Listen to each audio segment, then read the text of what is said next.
Good day, everyone! The Philippines is rich with diverse and various mythological creatures. Some of these creatures are good, along the likes of white dwarfs, diwatas or fairies, and agtayuban. Some, however, leans on the bad side like the aswang, tikbalang, and Capra.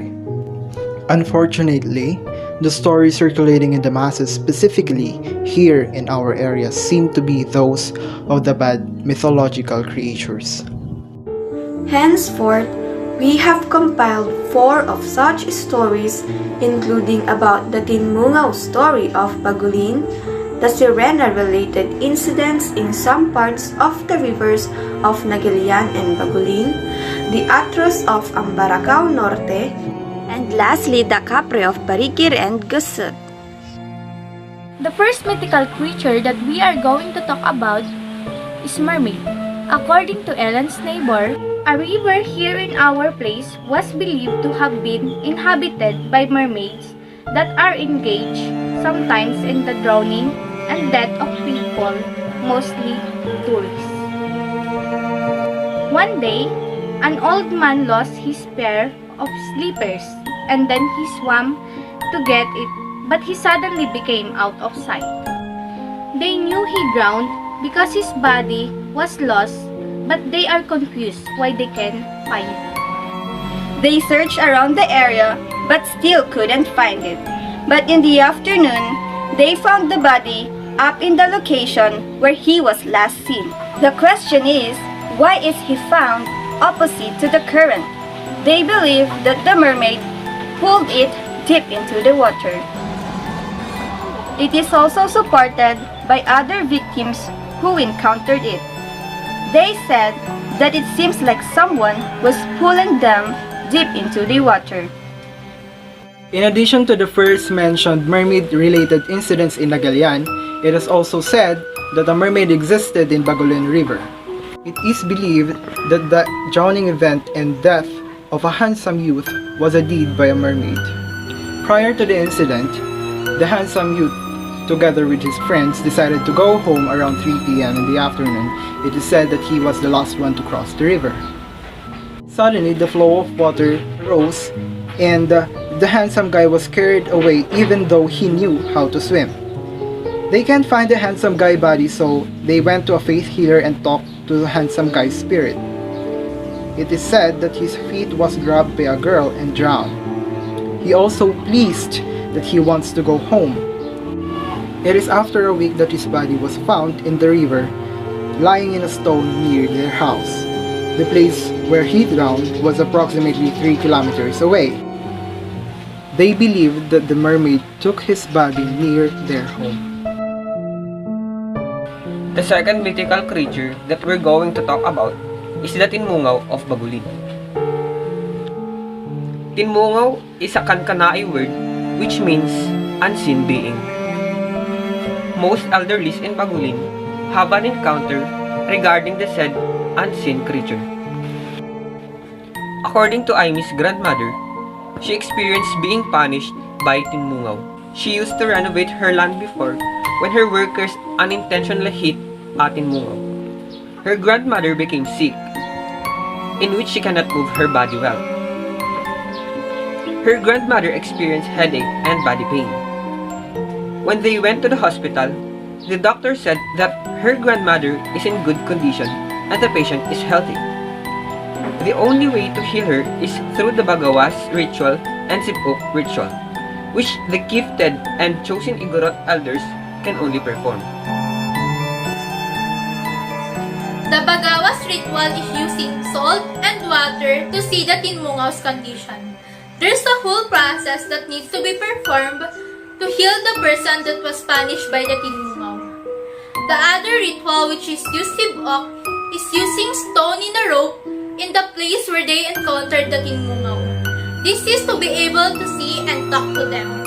And then, they will ask the Tinmungaw for forgiveness and ask what he wants.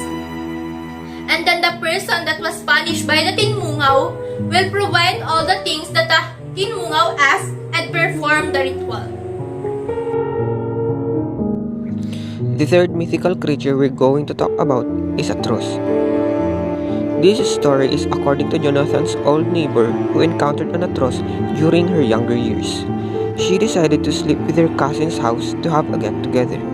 However, the happy get-together was disturbed by an atroz. It was 12 in the midnight when she woke up from hearing drum beats. It started from the northeastern part until the sound circled the house. After a while, the sound slowly toned down and disappeared. In the morning, her uncle, the owner of the house, noticed that the newly cooked rice smells awful and has a yellowish color. Noticing that scenario, her uncle asked her what had transpired in the evening. Her uncle's mother confirmed that it was an atrus, and if a person hears the drums like that, the person should ignore it and hide. For a reason that if the said creature will find you, you'll surely die. Additionally, it was believed that the rice turned yellow because the atrus touched it, so her uncle immediately dumped it. Last in line in our list of mythological creatures is the Capra of Barikir and Gazette. This story is based from Jonathan Orprecio's mother. Their family has a small bakery which enables them to live and have all of their basic needs as well as some wants. According to the interview, their business started at another barangay but at the same municipality, Barikir, Naguilian, La Union. According to her, back then, they had a worker named Mylene who was showing bizarre behavior. She said that there were times when Mylene was acting extremely scared to the point where she's shaking. Due to this, Mylene's family decided to visit a known quacksalver or albulario in the area. The quacksalver explained that her condition is caused by a capra showing interest to her. To stop the capra, the quacksalver suggested the use of red shirts and pants which the family kept in mind. Since then, Mylene used red garments whenever going outside of their house. Moreover, when Jonathan's parents were making breads one night, an extremely foul smell assaulted their noses. It was nearly midnight that time, wherein Mylene, together with the other workers, already left the bakery. She said that the smell was like a smelly underarm, ang hit in local language.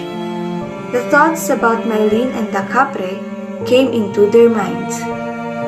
To drive such creature away, they splattered salt and rice grains as it was believed to be effective.